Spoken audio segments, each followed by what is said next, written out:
আমি খুব আশা করেছিলাম যে এই ধাক্কায় হয়তো ইসলামী খেলাফতের দিকে হয়তো আমরা একটু মুভ করতে পারতে পারি, কিন্তু আবারও হতাশ হলাম,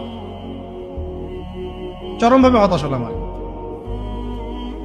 আমরা দেখলাম যে মাজলুমের বিজয় হলো, জালেমের পতন হলো, এরকম করে আমরা দেখলাম।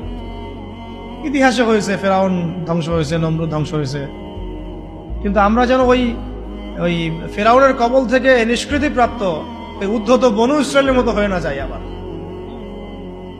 বুঝতে পারছেন কথা? ফেরাউনের কবল থেকে মুক্তি পাওয়ার মাত্র 40 দিনের মাথায় বনু ইসরায়েল বাছুর পূজা শুরু করছিল। কত দিনের মাথায়?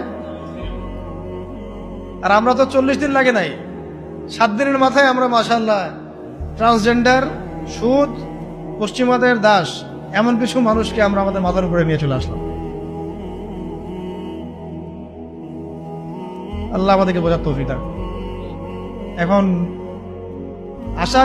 আমরা আশা করছিলাম যে এই মুভমেন্টগুলোর মধ্য দিয়ে হয়তোবা, যেহেতু এখানে ওলামায়ে কেরামরা সম্পৃক্ত ছিলেন, বড় বড় সংগঠনগুলো সক্রিয় অংশগ্রহণ করেছেন, কেউ বলেছেন, কেউ লিখেছেন ইত্যাদি, এবং ছাত্র জনতা সবাই আমভাবে ছিলেন, যে হয়তোবা তাদেরকে বোঝানো যাবে যে ইসলামিক বিষয়গুলো বাস্তবায়ন করা এটাই মুখ্যম সময়।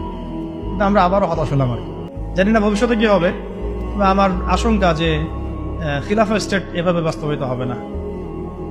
আর ওই কনসেপ্টটা এই প্রজন্ম অনেক কিছু করছে, সাহসিকতা দেখাচ্ছে, ওদের মধ্যে উদ্যম আছে, সাহস আছে, জীবন দেওয়ার মানসিকতা আছে, কিন্তু ওদেরকে আমরা তাওহীদ বুঝাইতে পারতেছি না, তাই না?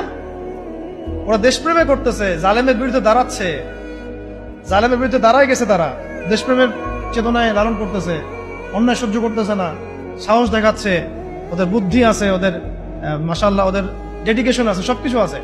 তাওহীদ বুঝাতে পারছি না আমরা যে এই কাজগুলো করতে হবে আল্লাহর জমিনে, আল্লাহর হুকুম কায়েমের জন্য, আল্লাহর জমিনে গণতন্ত্র কায়েম করার জন্য না, আল্লাহর জমিনে এই তথাকথিত জাতীয়তাবাদ আর ধর্মনিরপেক্ষতা কায়েম করার জন্য না। এই ডেডিকেশন গুলোই দরকার আমাদের আল্লাহর জমিনে খিলাফা কায়েম করার জন্য।